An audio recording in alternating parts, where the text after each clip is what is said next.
Hey, Daniel.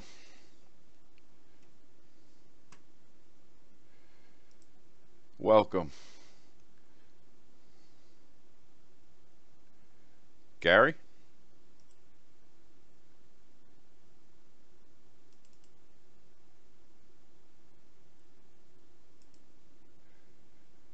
Hey.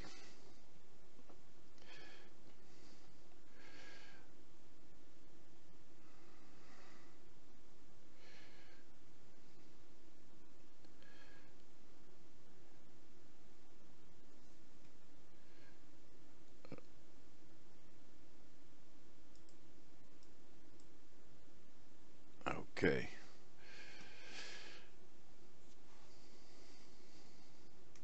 Gary, you got a copy?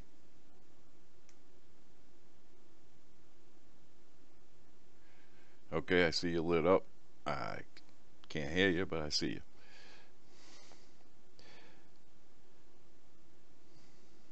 Ah, there you go. Yeah, I'm going to give everybody a few minutes. Maybe more will come.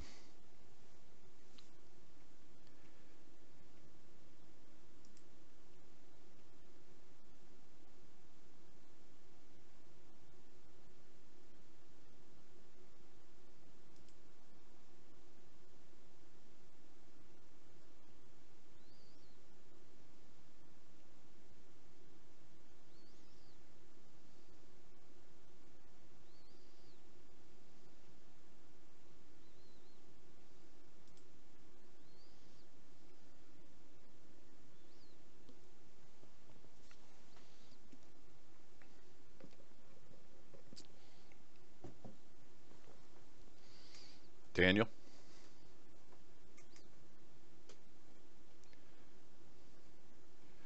How long you been sim racing?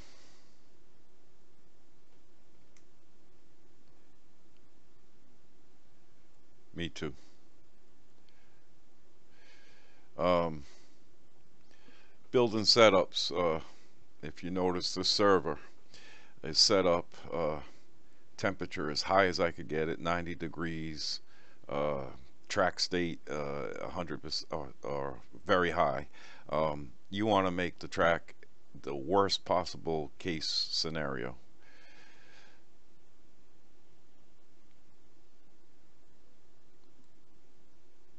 Right. I'm working on setups for Indy and the same thing. Make the track as bad as you possibly can because that will show you if your set is tight or loose. It'll exemplify it or exasperate it or make it worse. And then any track you go to, any track state, it'll feel grippier and better and faster and all that good stuff. Second suggestion, when you're building a setup, go out there in a plain white or yellow or bright colored car, something that really contrasts against the track.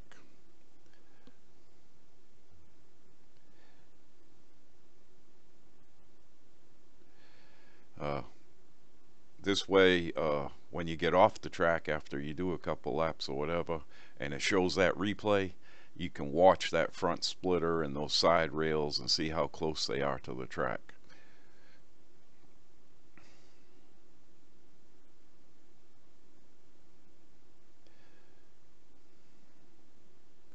Absolutely. So the worst track state you can possibly imagine, and a light colored car. It can be plain white or plain yellow or something. Just something that you can see really well against the black or gray track.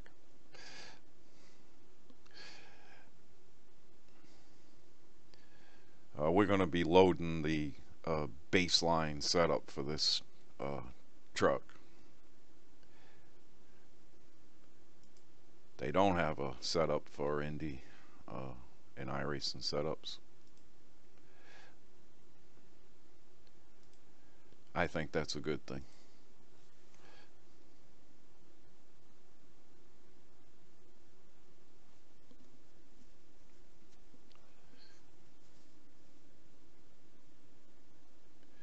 You back, Gary?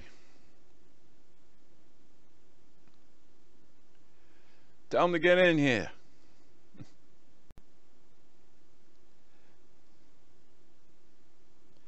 Yeah, was wary about using KMA's TeamSpeak for something outside of KMA. So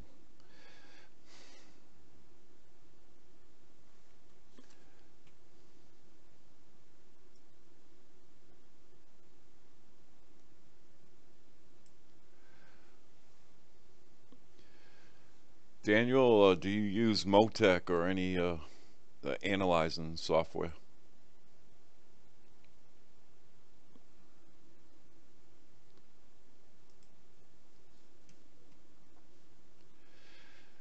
After this is all said and done, I'm going to put some links up in iRacing setups for guys to download what they need to get started with that.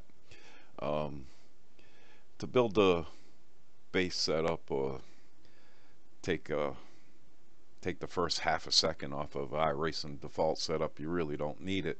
But the last or the second half second you're going to knock off your lap time, it really helps.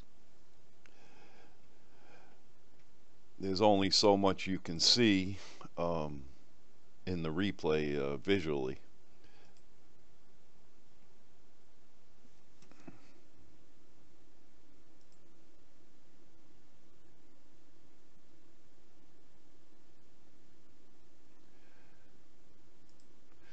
The other thing about this server today is it's being live streamed and recorded, and I'll put a link up after we're done in iRacing setups for people to review it, and so you don't have to take notes or anything. You can just go watch the video after.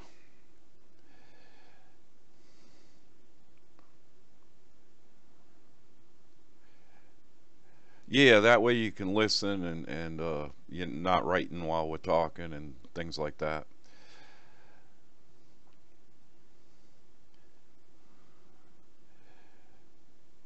And I mean, if you really wanted to, you could watch the video later and take notes then.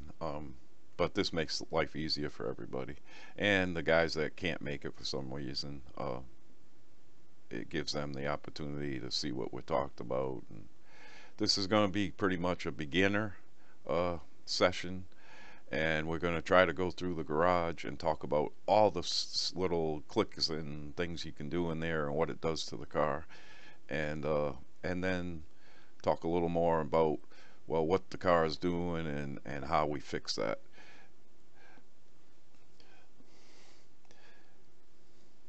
All right, so we got a baseline setup loaded, everybody.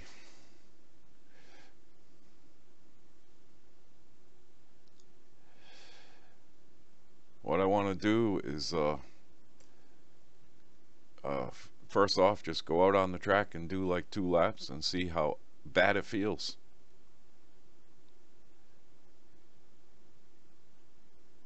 Joel, you got a copy?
that felt pretty terrible on entry.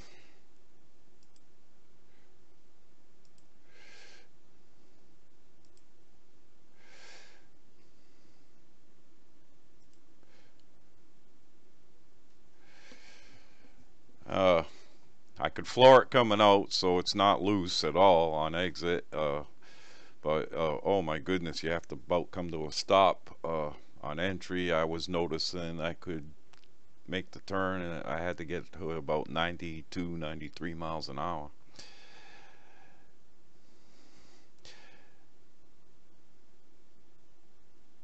Was that the same for everybody?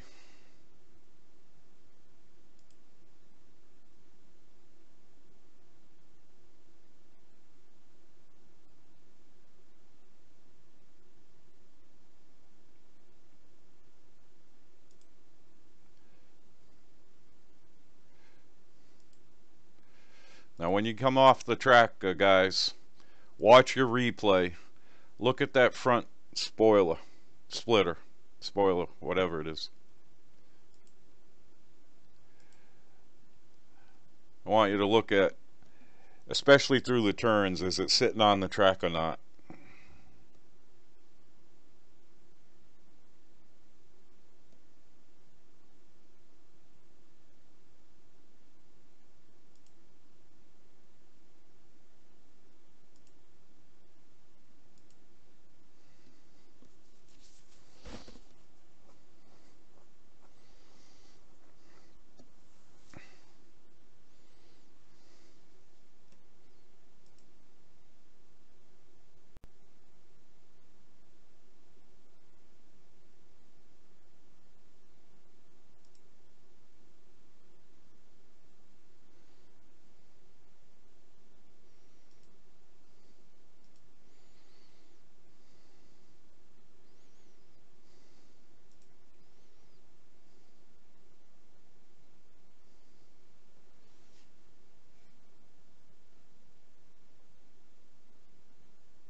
All right, uh, let's get off the track and go into the garage.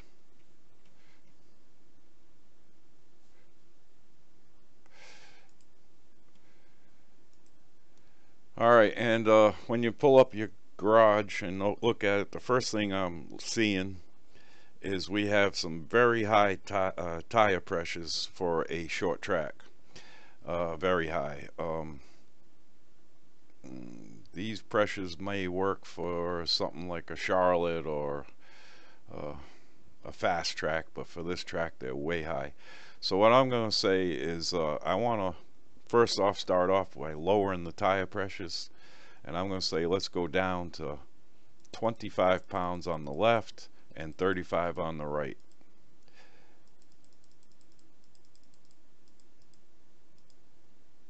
Now when we do this, it's definitely going to lower that truck down, which it was high to begin with, so that's fine.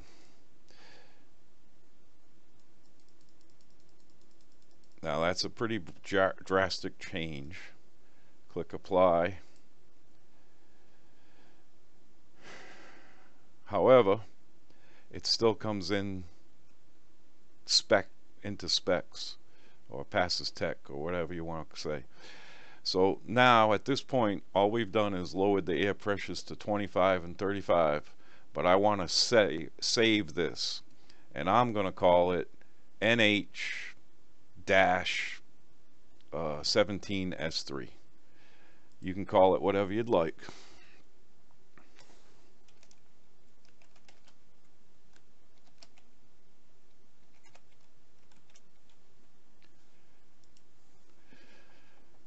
Has everybody got something like that saved?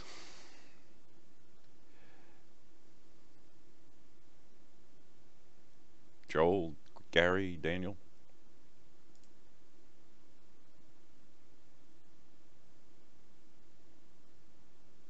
Guys?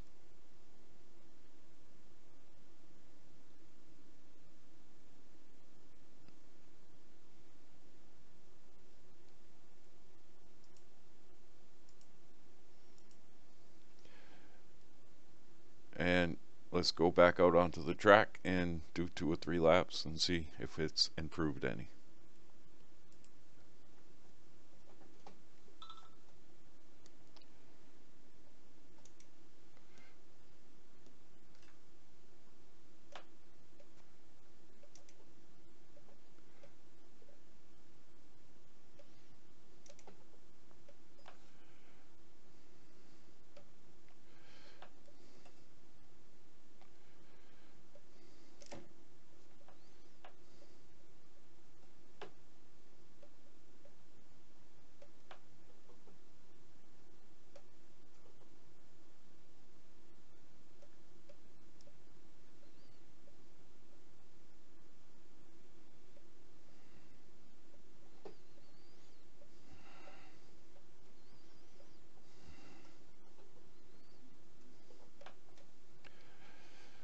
Oh, okay. Oh, shoot. Hold on. Perhaps I had the wrong button pushed. I don't know. Can you hear me now? Okay, the baseline setup. Go in there. First thing I see is it's extremely high air pressures for a short track like this. Those baseline pressures may work at a track like Charlotte or Atlanta or Texas or something, but they won't work here. So take your left sides down to 25 pounds. Take your right sides down to 35 pounds. Everybody got that? Now that's going to lower the car, and it could throw us out of spec or out of tech, but it didn't. We're still passing tech, so what I want to do now is save that. We made a major change, lowering those tire pressures. So I click Save As, and I'm calling mine New Hampshire Dash 17 S3. You can call yours whatever you'd like, but save it. And after you do that, let's go back out on the track and see if we made an improvement.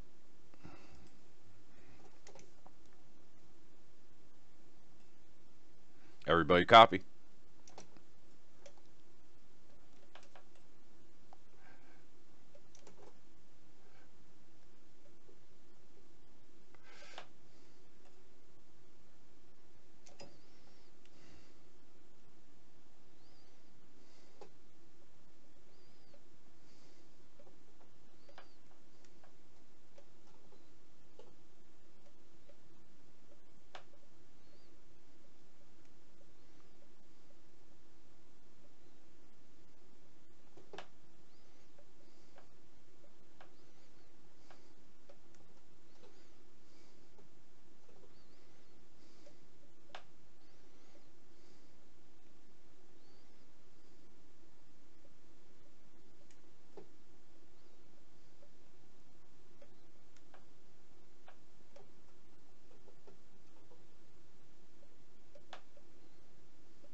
All right, let's clear the track.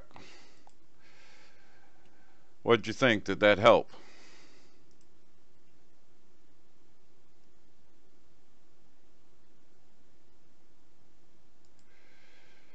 Right.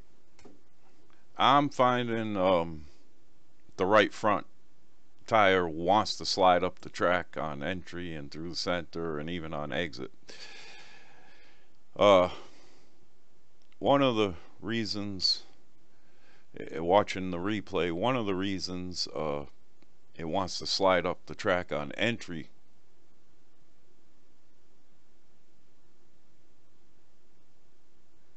loose under braking.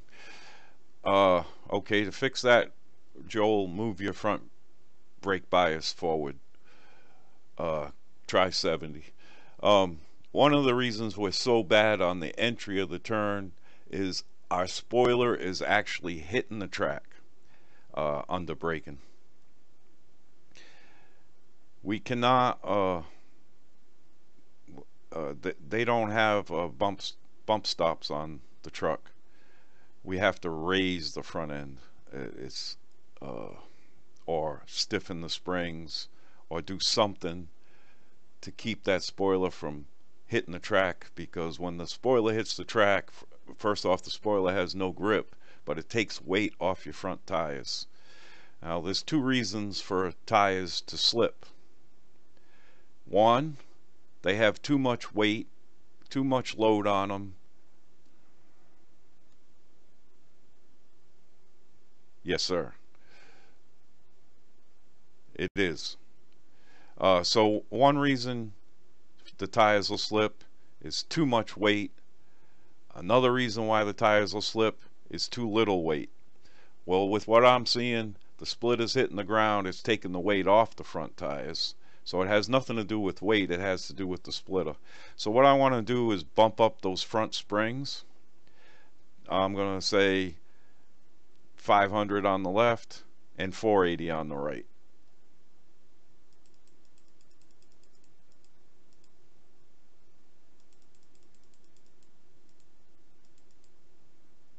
And click apply. My right side has now gotten too high, so I'm going to take the spring perch offset on the right front and I'm going to right click it and bring that down into specs. I went 4 clicks. I hit apply, it passed spec, and I want to test this to see if those stiffer front springs help my entry at all, just because it's going to try to keep that splitter from hitting the track. So let's go out and do like 2 laps and just see if it helped. Everybody copy?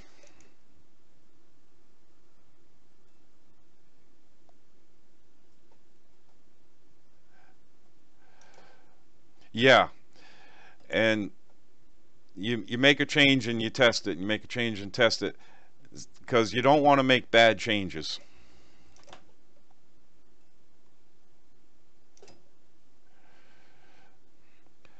Setup building is educated guesses.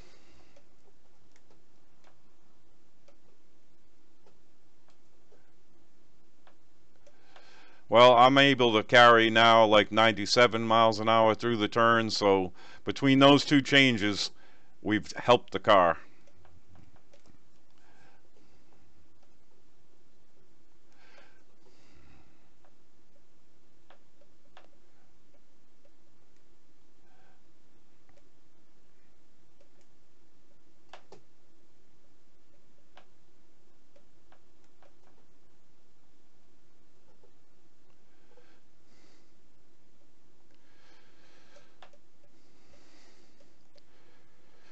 We went up to 500 on the left front spring, 480 on the right.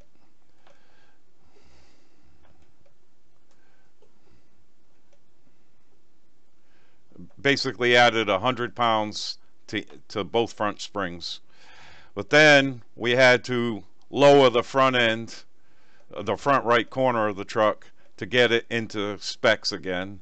And we right clicked the right front spring perch 4 clicks, brought the height back down. It passed tech. I saved it, and I'm on the track testing.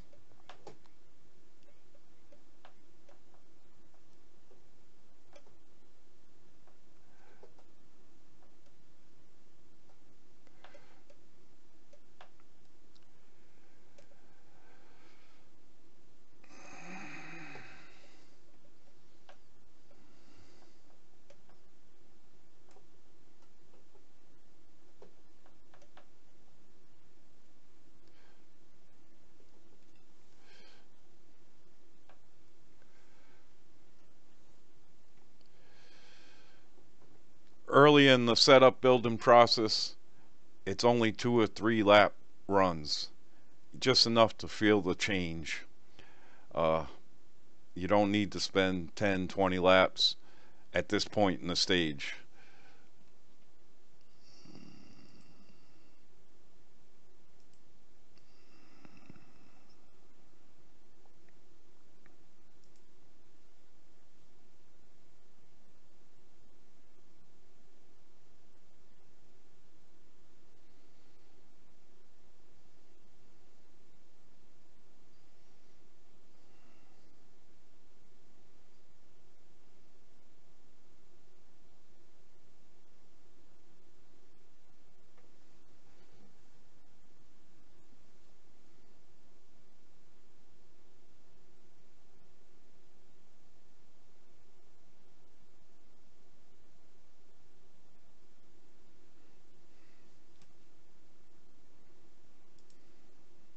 I can, Joe. Yes, Joe.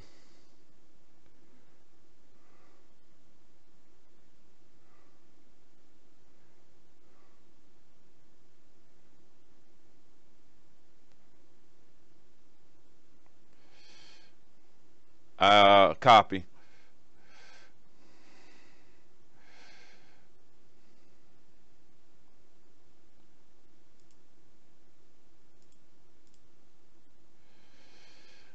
All right, so has everybody lowered the tire pressures to 25, 35 and bumped up the front springs 100 pounds?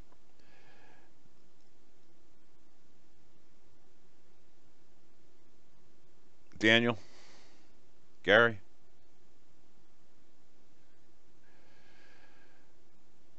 Um, Now our splitter is actually riding about 2 inches off the track, but there's a lot less dip when you hit the brakes. Actually, the springs could probably even go stiffer than that to try to get that dive of the nose going into the turn out of the truck. But I'm good with what we got. I mean, we're getting closer as far as the front springs go. Now, the main problem I see is uh, going around the track. Our front splitter is going, oh, probably 5 or 6 inches off the track down the straights, and when we hit the brakes, it's going to about 2 inches off the track. Our rear of the truck is like 6, 7 inches off the track all the way around, which is it's pretty steady though. Um, so let's go in and try to adjust some ride heights. Can you hear me all right, guys?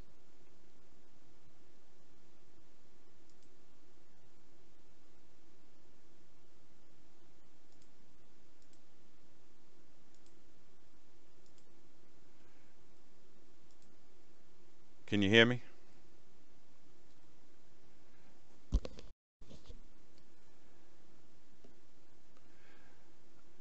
Head back into the garage, and I'm looking at ride heights. We're at close to 6 inches on the left front, 7 inches on the right front, over 7 in the left rear, and over 8 in the right rear. I want to try to lower the car down 1 inch all the way around. I'm going to right click all 4 corners of the car.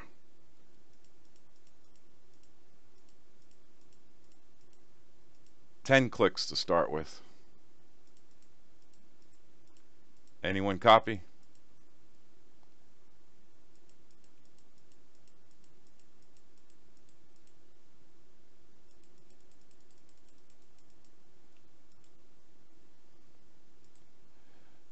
Can you guys hear me? Maybe it's not working when I'm in the garage. Go around the car, all four corners, right click on the spring perch. 10 clicks, all four corners. Let's lower the car down.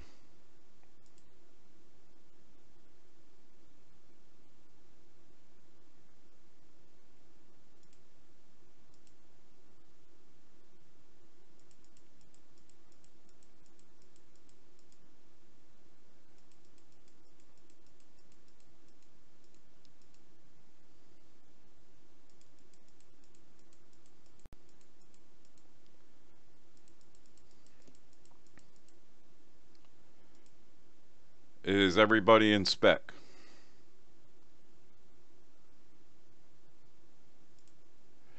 All right, guys, 10 clicks, right clicks. Let's test.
All right, guys. I think again we made progress in the right direction. What do you think?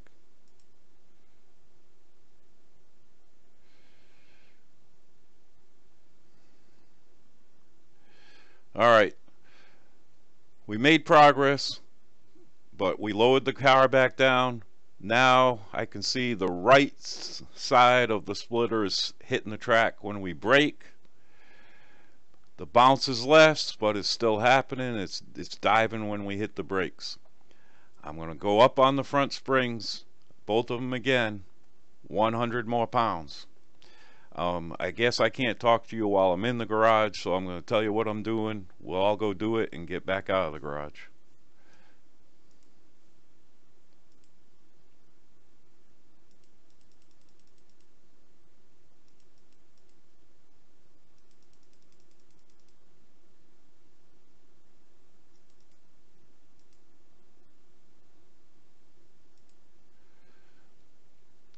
Now, we're still, generally speaking, the front of the truck is still riding very high.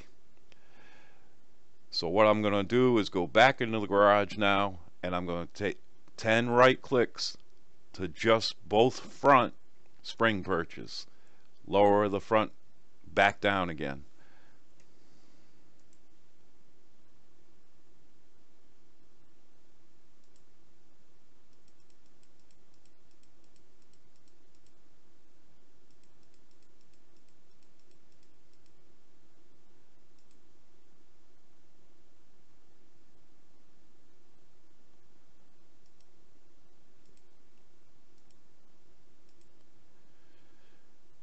I forgot to tell you, save as, but yeah, one last time, save as.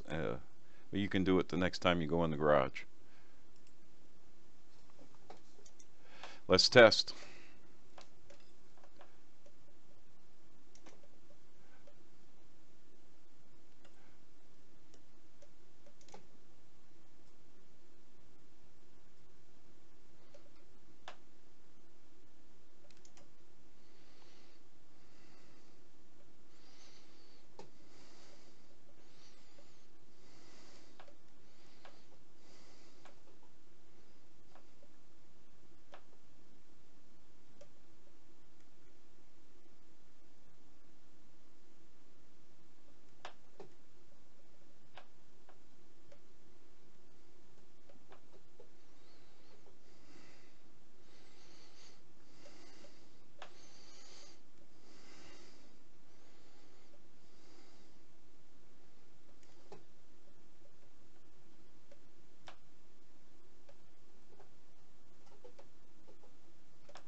Okay, guys. So what we're doing now, let's talk about it.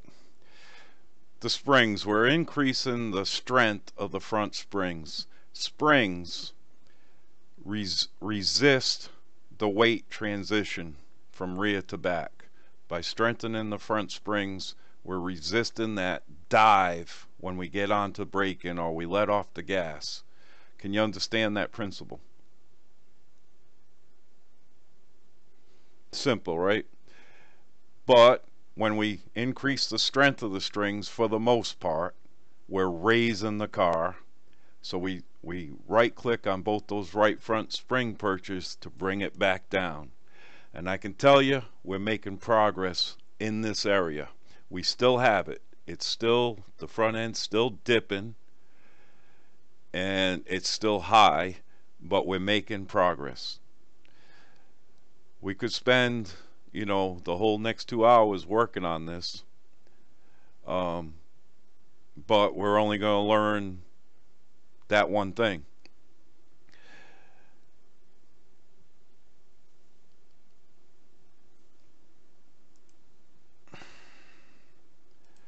Anyways, so we're going to go back in the garage and we're going to try something else for this vehicle. But when we do, I want you to make sure you go in there and click Save As and save it as that first set. And then I want you to click Save As again, but this time add dash version 2 or something to differentiate it, B, whatever you want to do. And we're going to start working on the second version of this set. We've made progress, but we're going to take on another change, a major change, and we don't want to throw away what we did in case we go in the wrong direction on an adjustment. And this is a constant thing when you're building setups. Save your changes. Every time you're going to make a major change, start off a new version. You understand that?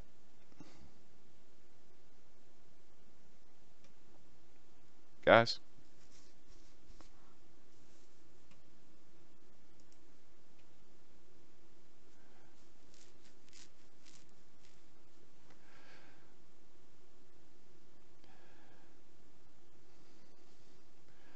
Can anyone hear me?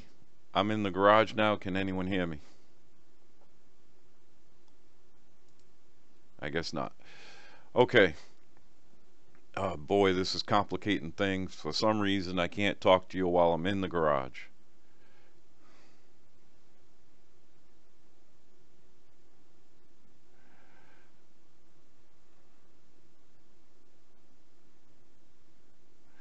Yeah, I'm going to talk to Scott about using his for next week or whenever I do this again. It'll probably be next Sunday.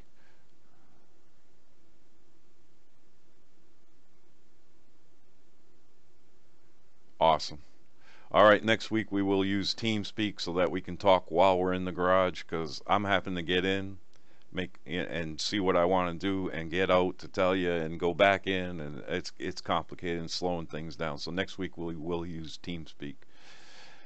Now I'm gonna have to. That means I have to post, Joel. We have to think about this, because I'd have to post not only the TeamSpeak address but the password on iRacing Setups, or give them to people here. Anyways, or I could set up my own.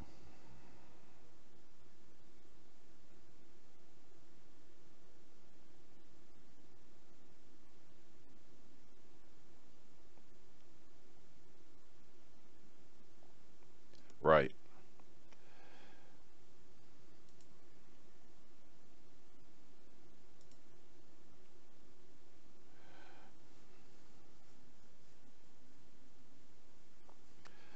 Okay. I looked in the garage and I see a major problem, and it's probably what's causing our right front to slide so terribly, and it's the cambers. Now we're like 6.7 on the left front negative, but only, I think it's positive 0.09 on the right front. That's terrible. I'm going to give you a base camber for the front tires. I want you to go -5 on the left front and positive 3.5 on the right front. Okay, so let's go into it and adjust those two cambers.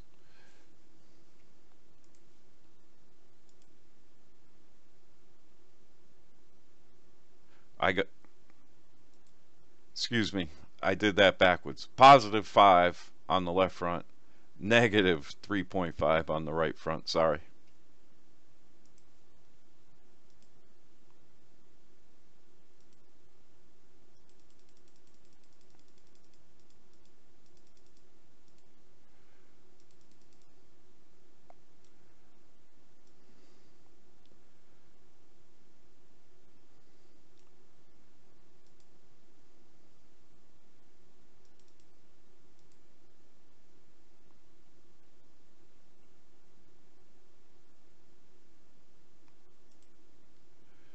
Okay, guys, when you did that, uh, and I clicked apply, it failed tech.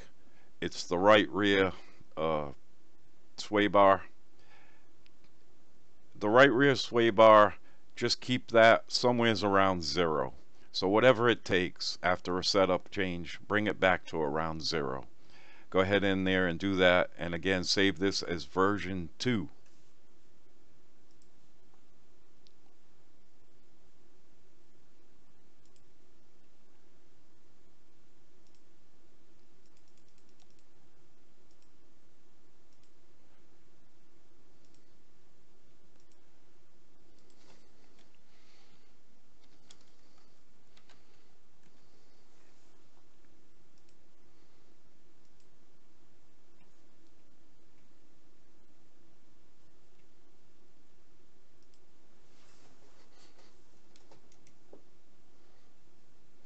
Now, does everyone know what camber in the tires is doing? You're leaning that top of that left front tire in towards the center of the track, and you're actually leaning the top of the right front tire in towards the center of the track, making the car want to turn left.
Well, that actually made the truck feel worse, but I know we went in the right direction when I look at the tire temperatures.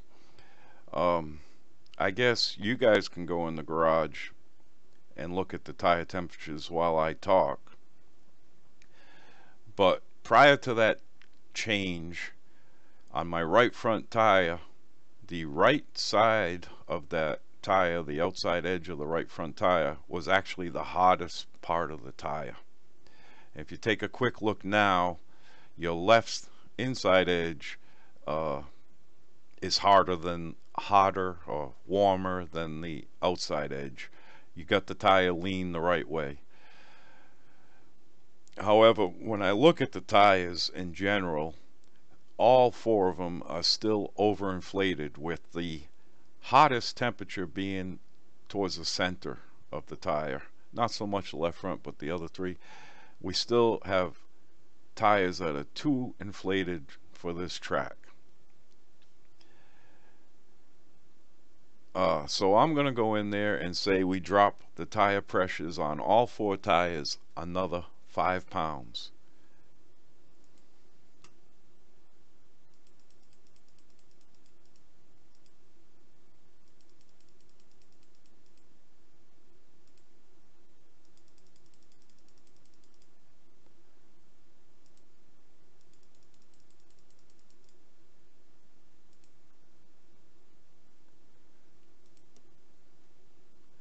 Now when I did that, it failed tech, so we're going to have to go back to our chassis and see why, and we're going to have to adjust something. So everybody got that about lowering the tire pressures another 5 pounds?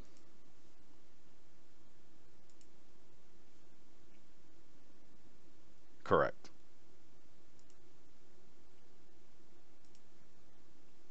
Okay,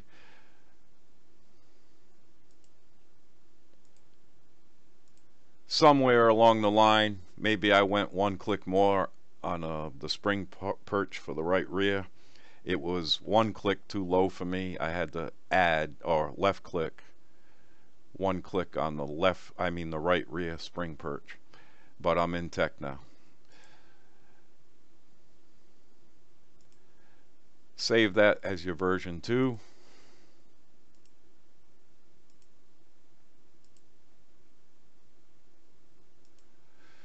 And let's see, do a test.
Is anyone else loose in?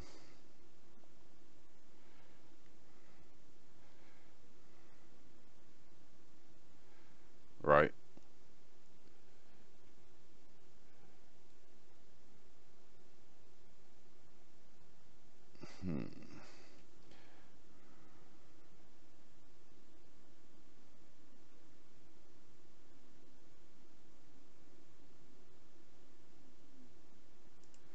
Okay, loose in, loose out,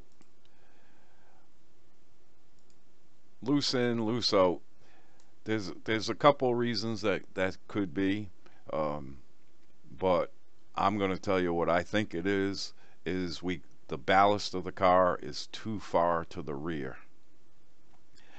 If we move it forward, it should tighten the car up, but it's also going to help hold the front spoiler down to the track. Because I can tell you right now that the spoiler is riding, oh, I don't know, four inches off the track pretty much all the way around. So I'm going to take a big swing at this and say, let's move the ballast forward 20 clicks. And I want you to save that as version 3. You got it?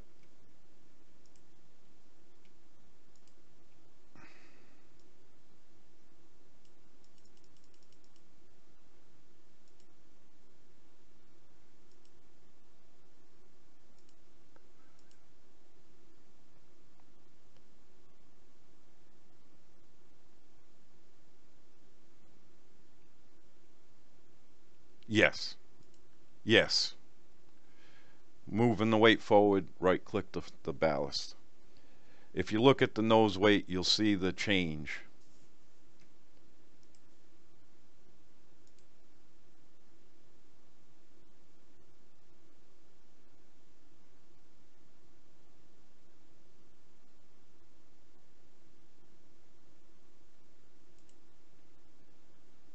You went from 53.1 nose weight to 54?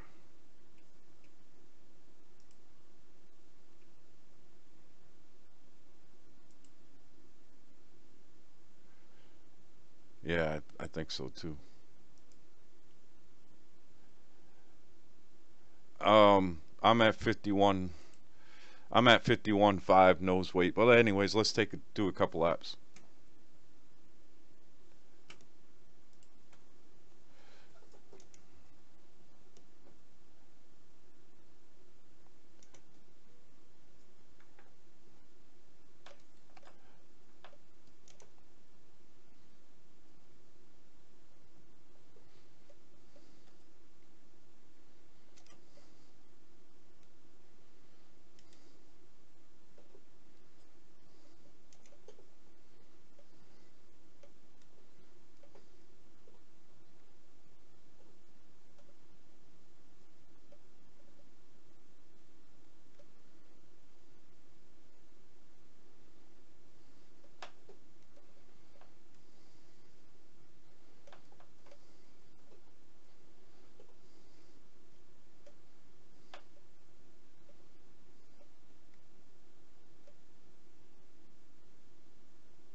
Joel, did it help you on entry?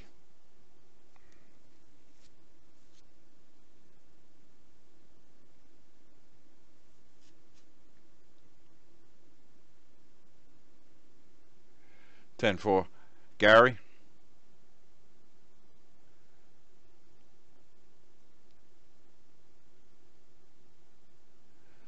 Not too concerned with coming out. Uh, Entry. I never want to be loose on entry. And I'm going to tell you right off the get, normal nose weight for the truck or the Xfinity is generally around 52.5.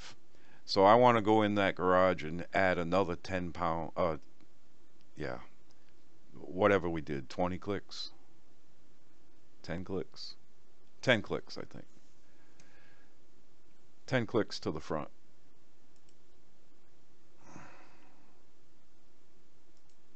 All right, let's do another 20 clicks.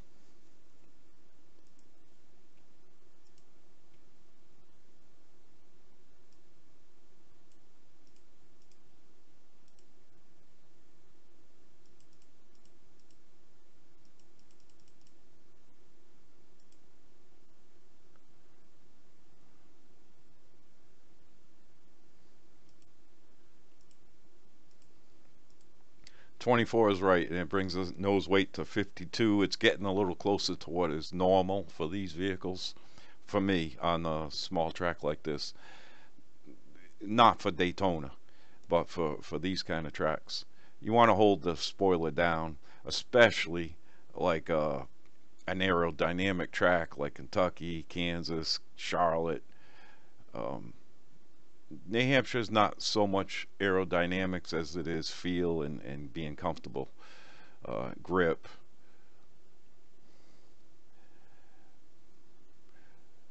So lowering the tire pressures or softening springs gives you more grip on that corner of the car. But like most adjustments in the garage, it's only to a certain degree. If you went too low on the pressures, the sidewall of the tire won't hold up to the forces, and it rolls over and it defeats the purpose. Same thing with springs. If you go too low and that part of the car hits the track, you defeated the purpose. Right now we're still getting a good amount of roll to the right and a good dive when we hit the brakes of the front spoiler. But it's pretty much diving to the track, and then all the rest of the way around the track it's like 4 inches off the ground. Still very high front end, still diving. But the thing I want you to understand is the principles where, I mean, we take the worst thing the car's doing and we attack it in the garage. So whatever the worst thing about that vehicle is when you're on the track, that is what you attack. You go in the garage and attack it. You use your best weapon against that part of that setup.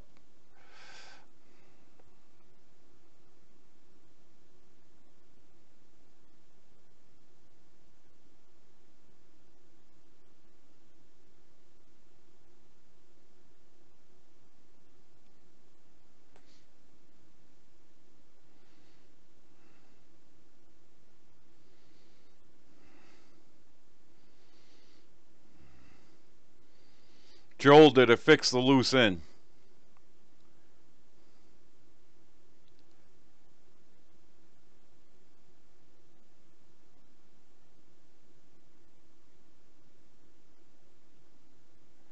We're going in the right direction. Gary?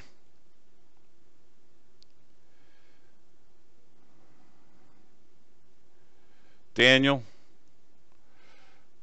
Daniel?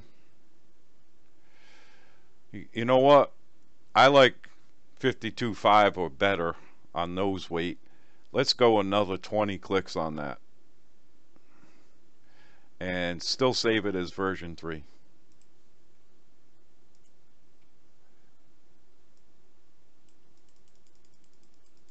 Oh, we can't. We can't, right?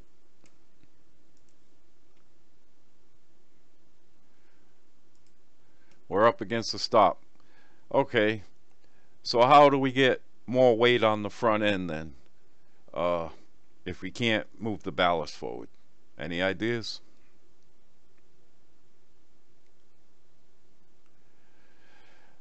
No. The cross weight will only move it to one tire. It'll take it from the right front and put it to the left front, or it'll take it from the left front and put it to the right front. We do need a little of that, but it's not going to help our problem. Any other ideas?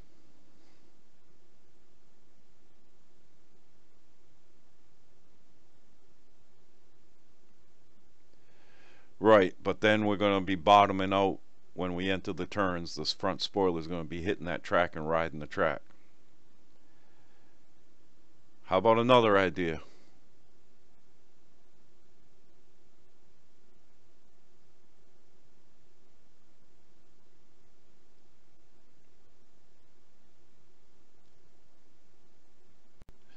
Okay, let's talk a minute about opposite corners. Have anyone heard that term before? Yeah. So I'm looking as we dive into the track, or as we, yeah, the corner, as we step on the brakes, the left side of the splitter is actually staying off of the track. It's the right side of the splitter that's hitting. And uh, uh,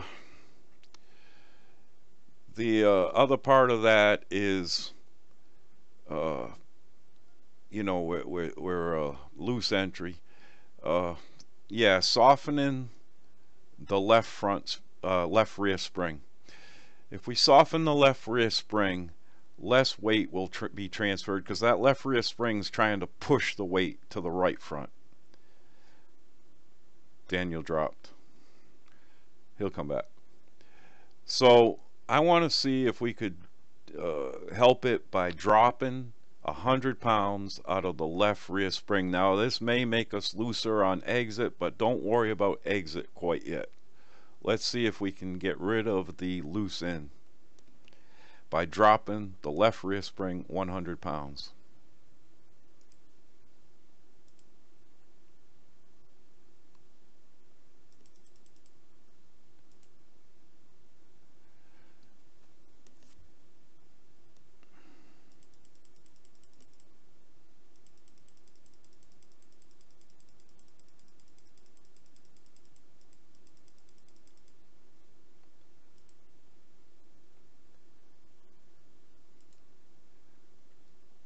Now when I drop that left rear spring 100 pounds, it just so happens that it went to a shorter spring at the same time. So not only did it drop it, like usually when you drop a spring, it drops it like 1/10 of an inch. But then you come to a like plateau where the spring is a shorter or a longer spring and we hit that plateau. All I did was went into that left rear and up that spring perch, left clicked it, raised it up to get it back into spec. We're pretty much back at that 652 or whatever height it was at. Brought it back up. And now that we changed the spring, I would like you to save it as version 4.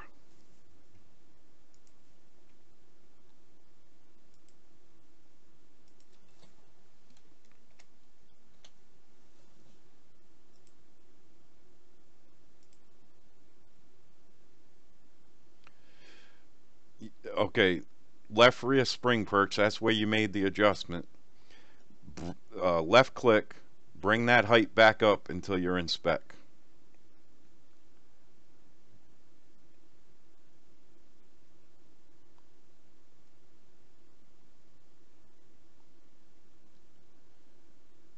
This communication thing is killing me.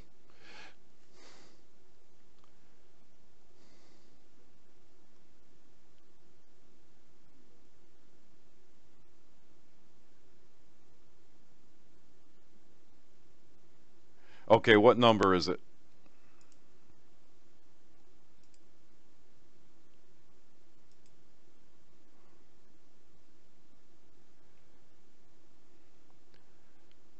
So the preload in the front is, you have from negative 500 to I think positive 50, and you're out of range.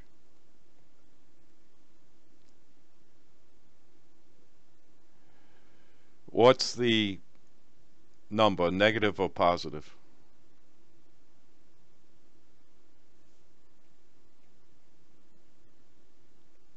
Okay, so you're going to want to use your right and left arrows. Put it into a negative number. That preload on that front anti-roll bar, if it's a negative number, it helps hold the front end down. Generally, in a completed set that I build, it's usually somewheres around negative 400. But just get it into the negatives. You don't have to go to 400. It's going to really screw things up. Let me look. Oh, there is. It's called link slack. Go ahead and mess with the link slack and watch what happens.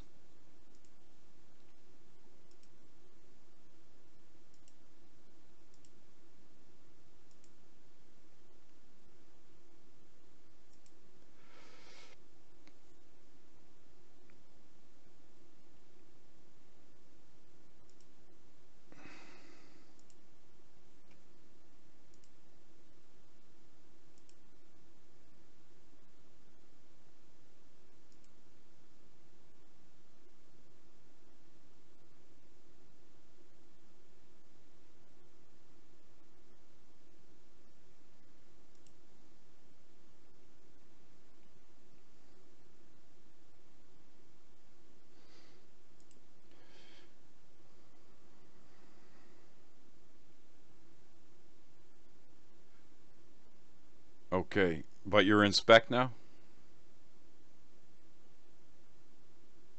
Were you able to get it into past tech?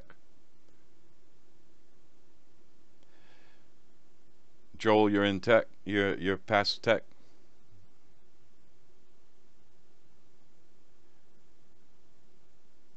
Alright, and we want to test this again. We're on version 4.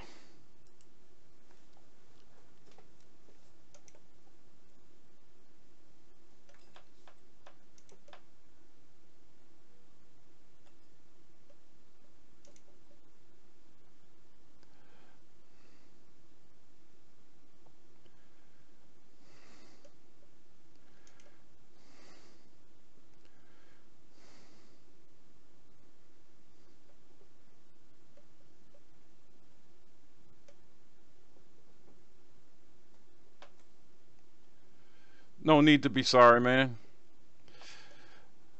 Daniel, the next change we made, we took 100 pounds out of the left rear spring. And when I get off the track, I'll explain why. And then you got to take the left rear spring perch and left click it to bring the ride height back up into spec. You copy?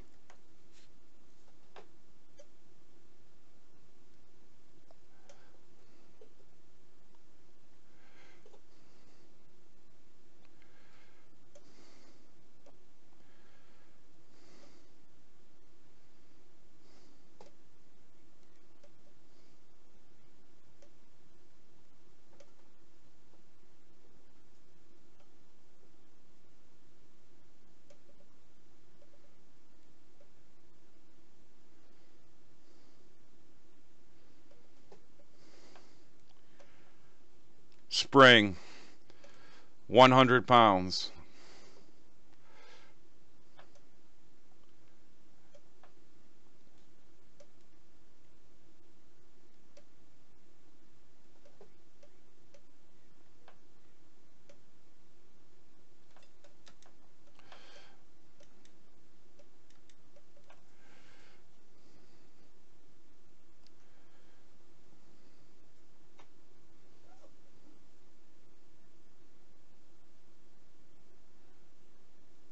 You got a copy on that, Daniel?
Daniel, how you making out?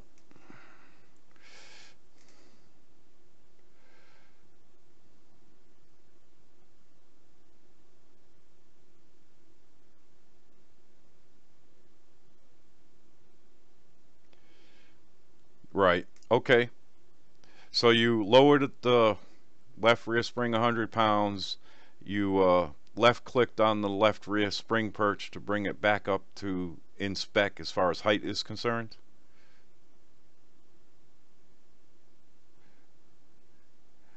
Okay. Now in the Cup car, there's a left and right arrow where it says preload. In the truck, it's called link slack. It's just above it. Get it to a negative number.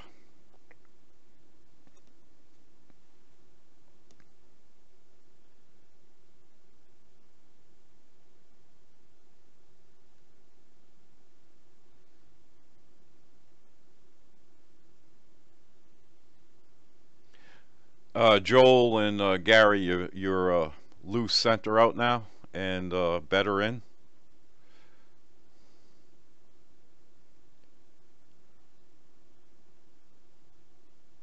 10-4. Me too. Daniel, you back out of the garage?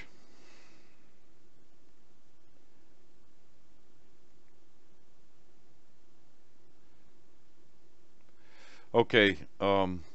Gary and Joel. Well, let's wait for Daniel. Do this together.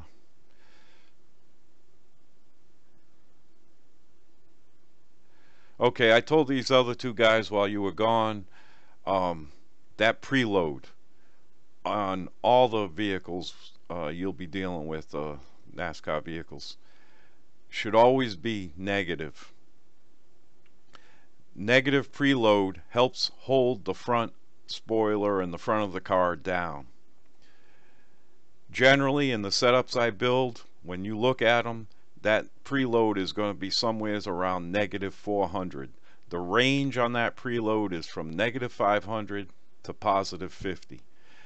I don't want you to bring it down to negative 400 right now. I'm just telling you this. But always a negative number on that preload. But you've seen now how to adjust it, right?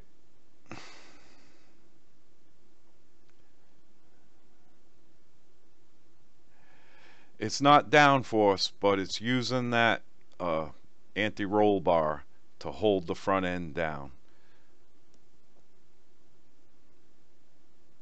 But yeah, the more it's going to hold the back of the car down. I mean the front of the car down, excuse me. Okay, now the next thing we want to do, the car's getting loose center out. You testing it, Daniel?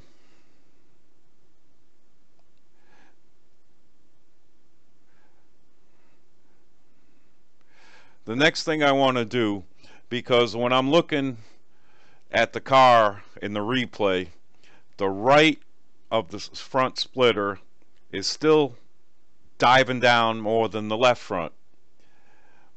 I want to stiffen that right front. I want to leave the left front alone and stiffen the right front. Now, if what we have for springs right now are what I call backwards springs, and it's good for car entry. It makes you loose for entry into turns, having a softer right front than left front. It's just like cross weight, with, but you're doing it with the springs. You're raising the left front of the car and lowering the right front is looser. However, it's not working for us. We're loose in and we're loose out. So I want to tighten the car. I'm going to use the right front spring, and I want to go up 100 pounds on the right front spring. It's just not working for this track, for this situation. You got that, guys?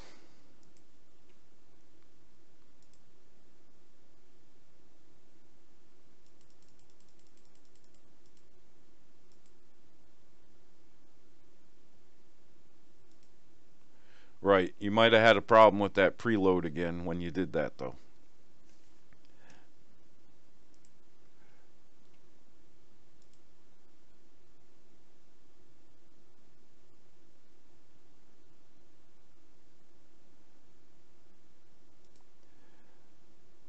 anyone failed tech when they went up 100 pounds on the right front?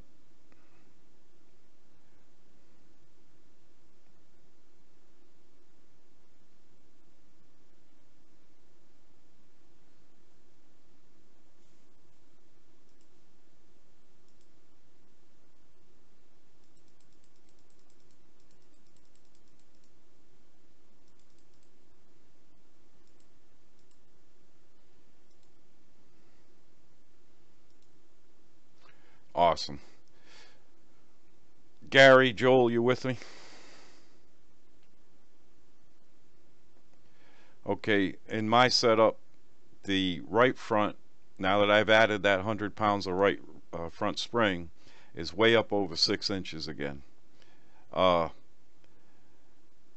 I want you to right click on that spring perch for the right front, and as you do, I want you to look at that preload and see what it does to the preload by taking the height out of the right front. But come down about 10 clicks and see what it does to the preload.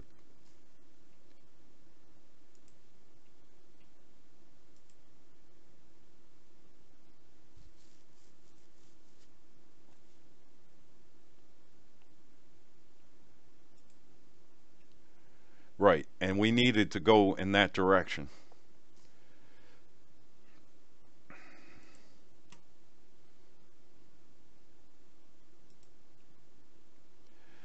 Now here's the thing with spring perches, guys, and I'm going to go, before we go back on the track, I want to go in the garage and show you a couple more things with spring perches. But we just lowered the right front like 10 clicks. When you do that, you're pretty much lowering the left front 5 clicks and the right rear 5 clicks. Even though you took it out of just the right front 10 clicks, the left front and the right rear also went down with it.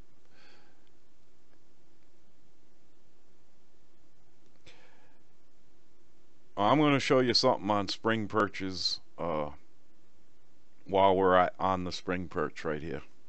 And it's how to adjust the car in 2 different ways with spring perches.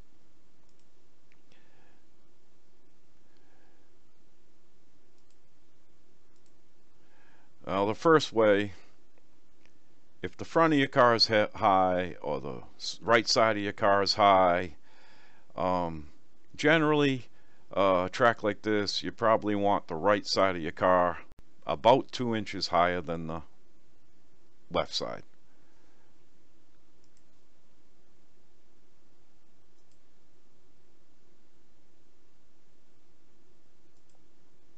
I'm sorry, not 2 inches, 2/10. We're about an inch higher on the right side right now than the left side. What I want to do is both right side spring perches, I want to lower them down, let's say a ½ inch. But don't just go to one corner and drop it a ½ inch. That's not going to work.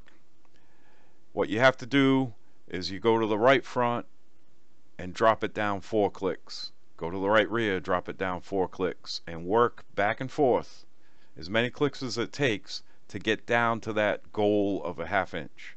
You all got that?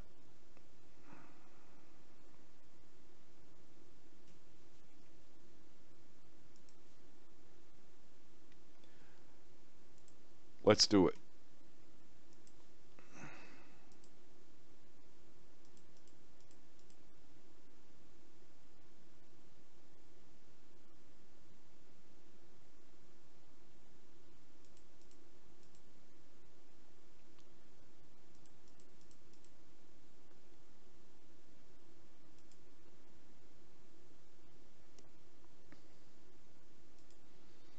Okay, so as soon as I took the right front and lowered it down 4 clicks, my right rear got too low. I couldn't go down on it. Is that what you all experienced?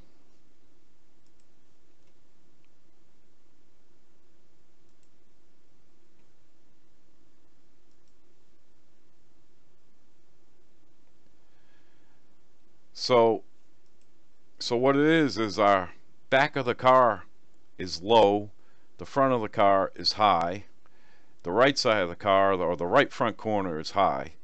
And to counteract this, I'm going to show you the second thing that you can do with spring perches.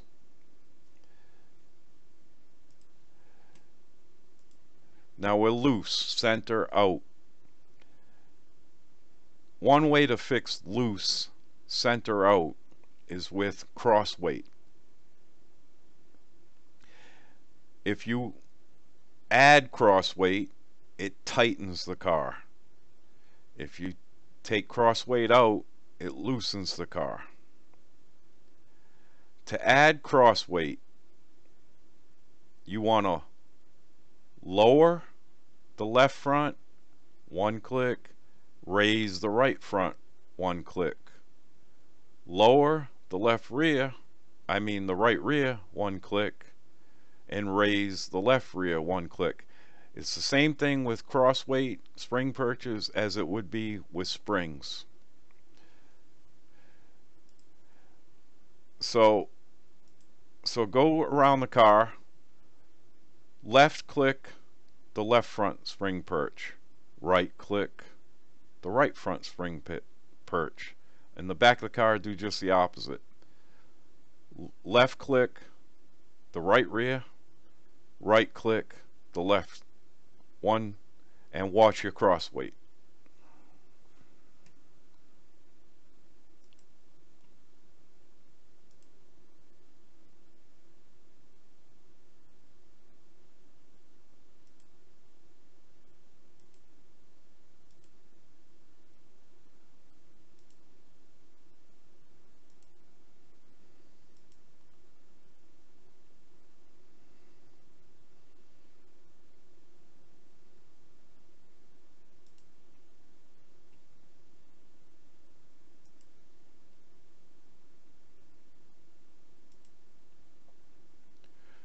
Were you guys able to bring the cross weight up?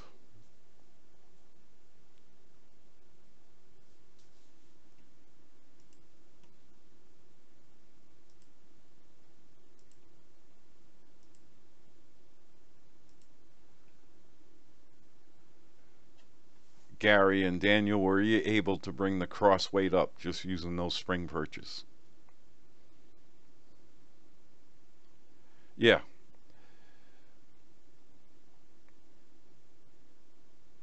Okay, and that's just one click on all four corners, but you could see it, how to bring the cross weight up.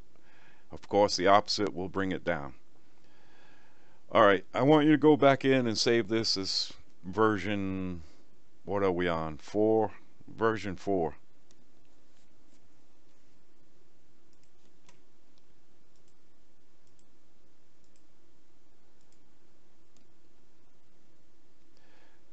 And when you get done, let's go out on the track and see what we got.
that's cool. That's cool. At least I see everybody's cars doing the same thing now.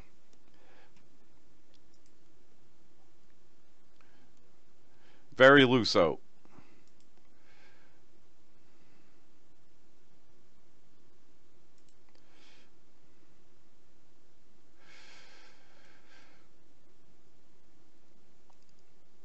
Spring changes are a major adjustment, but this car definitely needs one.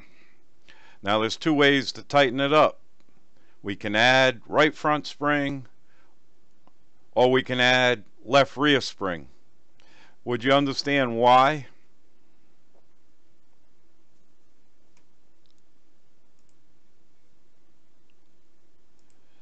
Same thing. Add cross weight, add spring. I know this car right now needs a lot more right front spring. It's still the going into the corners when the right front is still hitting the track, and I know if I add left rear spring, it's going to make that problem worse. So I don't want to add left rear spring. I want to add right front spring. Do you understand how we come to this conclusion?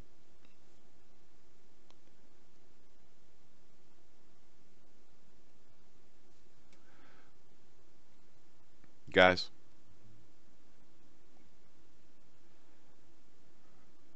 Right. We all right, we're loose. That means there's too much right rear spring or too much left front spring, or not enough left rear spring or not enough right front spring. I don't want to add left rear spring because it's going to make the weight dive to the right front even worse than it is. I want to add right front spring.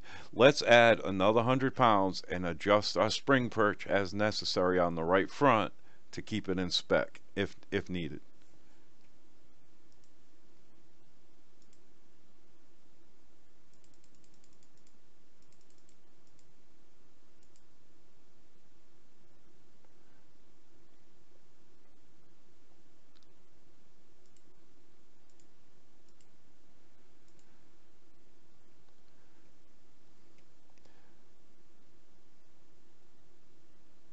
Now what we're getting by doing this is a more normal looking front end, where your right front usually is somewhere around 200 pounds stronger than your left front, and it's to resist the roll, to resist the transfer of weight from the left to the right and from the rear to the front. Naturally, you're hitting the brakes, the weight goes to the front. You're turning left, the weight goes to the right. The right front does the most work out of any tire on turn in and center.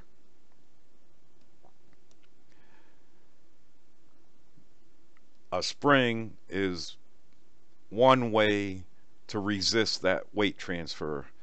That's what springs do. I will say this too about springs. They not only, when we're talking about it now, we're thinking about the compression of the spring, and they resist the compression, the weight transfer to that corner. They also work the opposite way. They resist opening the same way. So when you get on the gas and the left front of the spoiler wants to fly up in the air, actually having a stronger spring on the left front helps resist that. We don't usually put a stronger spring on the left front. Instead, we'd attack that by putting a stronger spring on the right rear to resist the weight transfer back to the right rear when you get on the throttle. Because the stronger the front springs are, the less front grip you have entering. Do y'all understand what I'm talking about?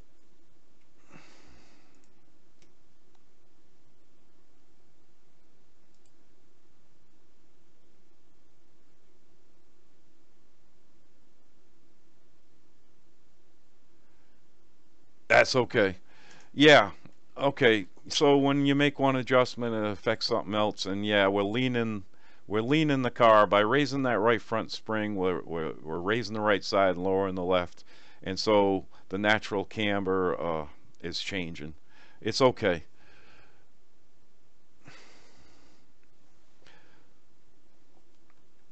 The spring changes and ballast changes are major changes to a setup, and so generally you want to get that part of the car good first. Unless you see something that's way out of kilter, like we had that '09, positive '09 or whatever on the right front tire on that camber, that's way out of whack. That, when you see it, fix it. But if it's close, if you're supposed to be around 5 on the uh, left front camber and it's 4.7, it's okay. Let it be for now.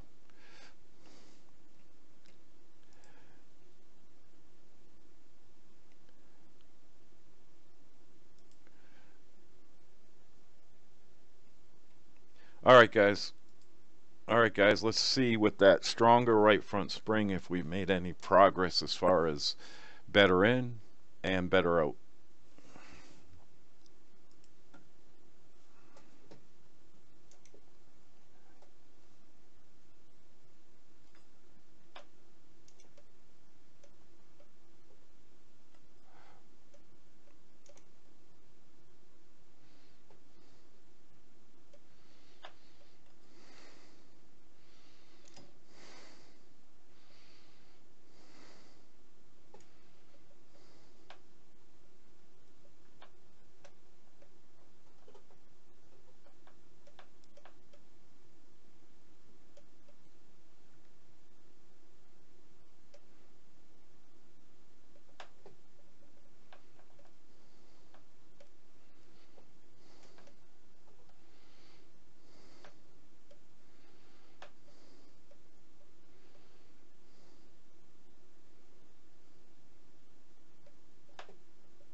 I I agree.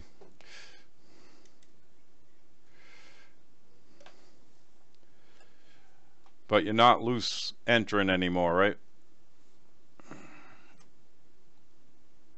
If anything, I thought it might have gotten a little tight entering, which that's fine.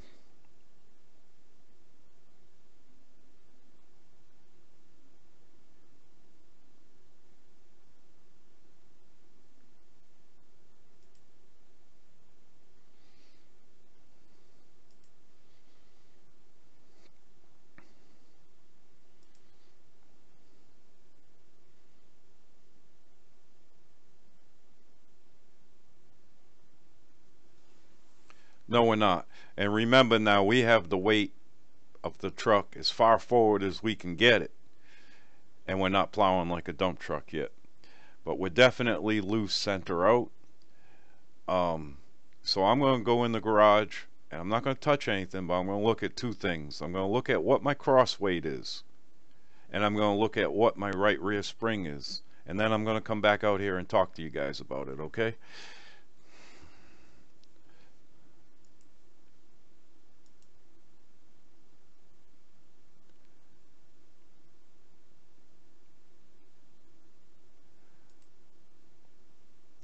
Okay, for me, my cross weight is at 54.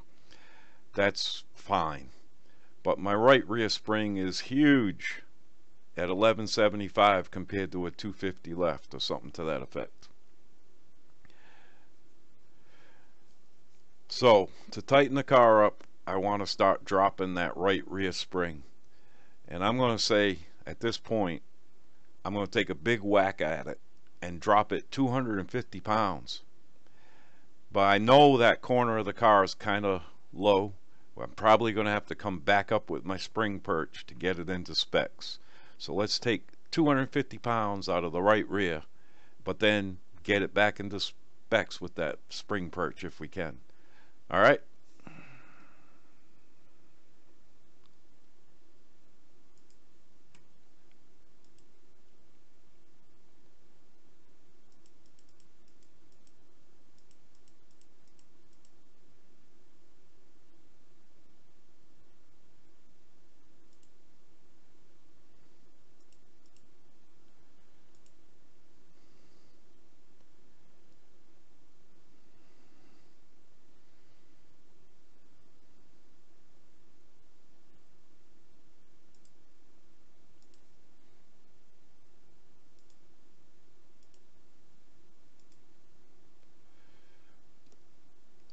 Hello?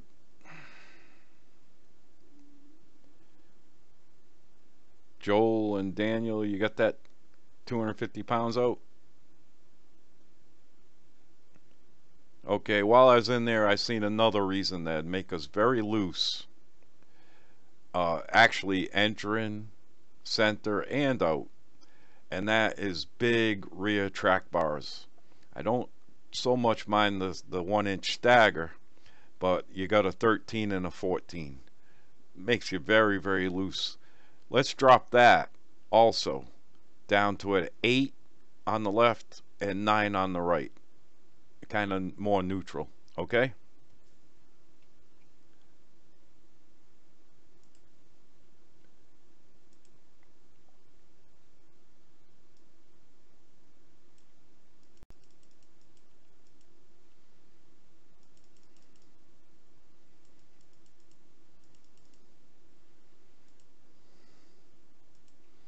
Let's test. I should have told you to save this as version 5, but next time you go in the garage, save it as a new version, version 5. Okay?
Yeah, it's actually to the point where I thought it was very neutral, central out, center out.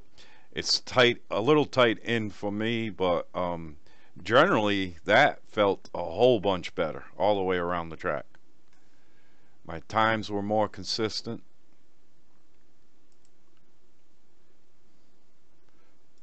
Give me a second to look at that on the telemetry.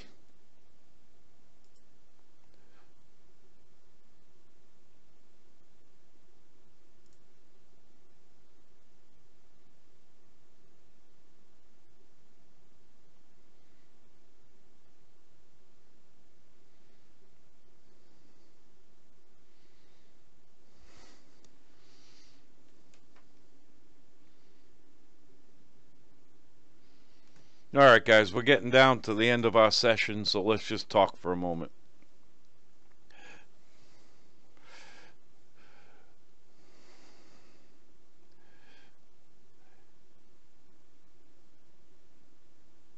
Um, okay, so we took the base setup and we try adapting it to one of the hardest tracks to build a setup for is New Hampshire. I think the hardest is Martinsville, but New Hampshire's probably second to it. Um, I'm looking at the telemetry, which I'm going to provide you everything you guys need on the iRacing setup page to download and install this, and then as we get together again, we can talk about it as far as using this program.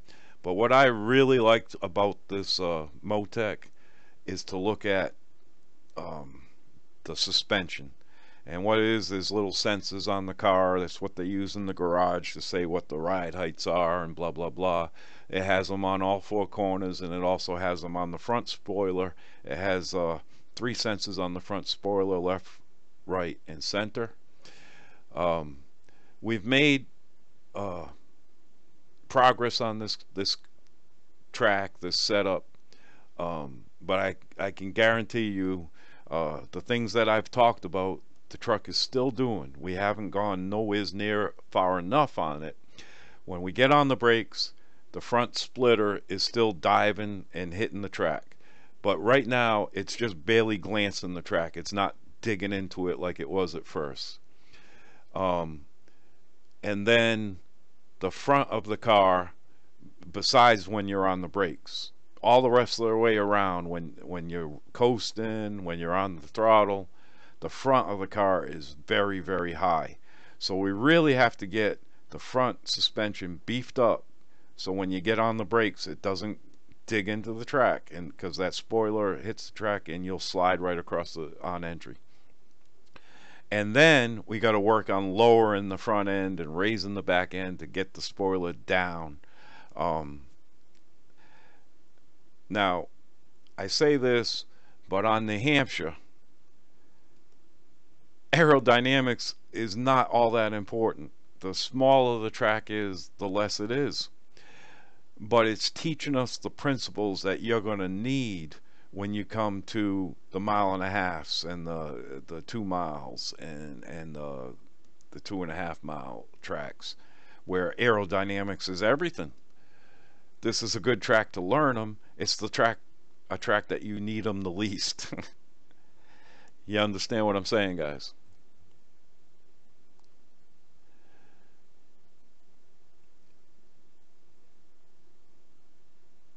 Okay, I'm going to say something that has nothing to do with building this set, but I think it's going to help long term. You see how many versions of this set we have now? What is your setup folder starting to look like? Do you have 100 sets that you're looking at?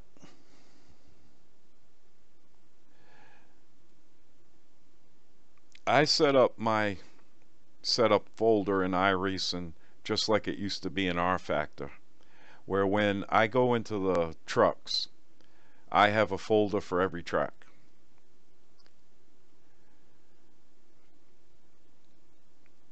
And this helps me tremendous that I'm not looking at 200 setups. I'm looking at just New Hampshire setups for the trucks when I'm at New Hampshire.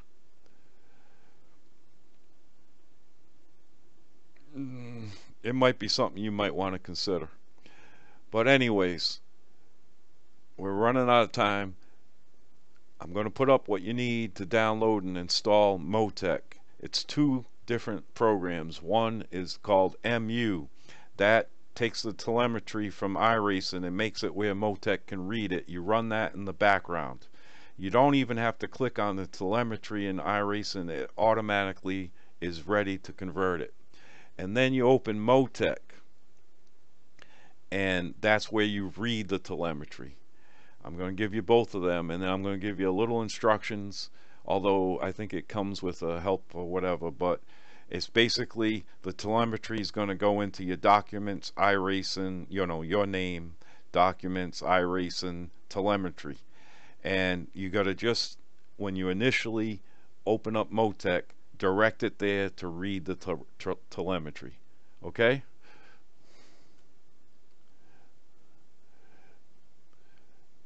Okay, the reason why I say to use this is because when you look at the track and what your truck's doing or your car is doing, you can see generally what it's doing, but it's nowhere near accurate as a telemetry program. And so when you come to dialing a set in for a bigger track, a faster track, a 200-mile-an-hour track, this will actually help you pick up speed. You can get that spoiler to sit on the track and seal off the bottom of the car. Sealing off the bottom of the car is crucial. It takes a whole surface of resistance out of the equation. One. Two, that air underneath the car puts forces lifting the car up. It makes you tighter, it makes you looser. So, not so much at New Hampshire or Martinsville, but the faster tracks. You really need to seal the car off on the track. You guys got it?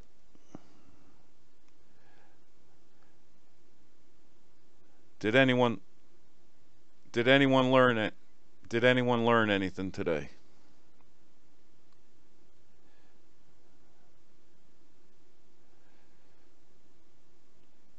Guys, there's the iRacing, there's the driving part of it.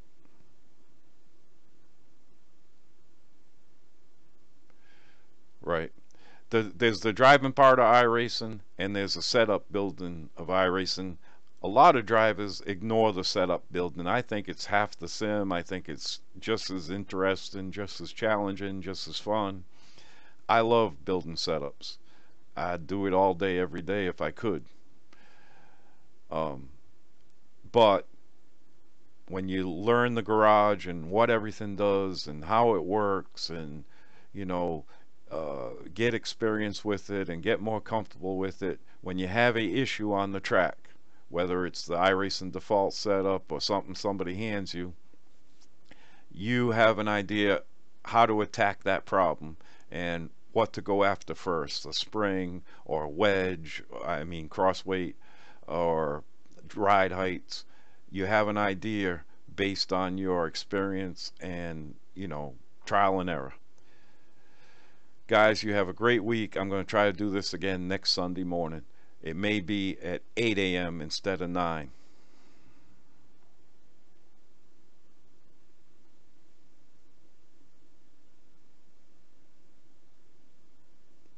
Right. The more you do this, you're going to learn uh, just that right rear spring perch. Do I want to go up or do I want to go down to tighten the car? You learn it by experience. When it comes to pit stops, you don't have much to work with. You have tape and you have spring perches, left and right rear spring perches. You got to master those. Right. They should have track bar in there. If NASCAR drivers can adjust it from in the car, we should be able to.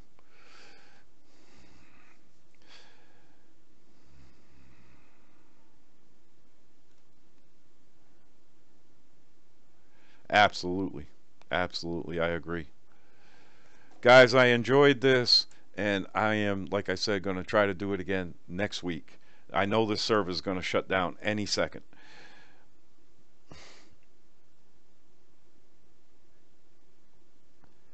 Like I said, I will put a link up to the broadcast. Tell your friends, hey, I don't care if we get 20, 25 guys in here, as long as we're not talking over each other, it's fine.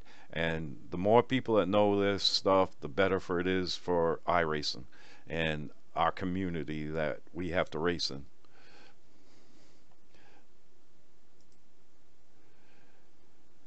I had enjoyed it, guys. I got a little tweaking to do on an Xfinity setup for tomorrow night, and we'll see you around. And feel free to post anything, any questions or anything in the iRacing setup Facebook page.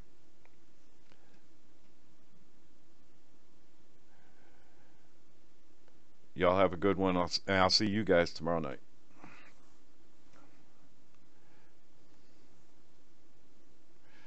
You too.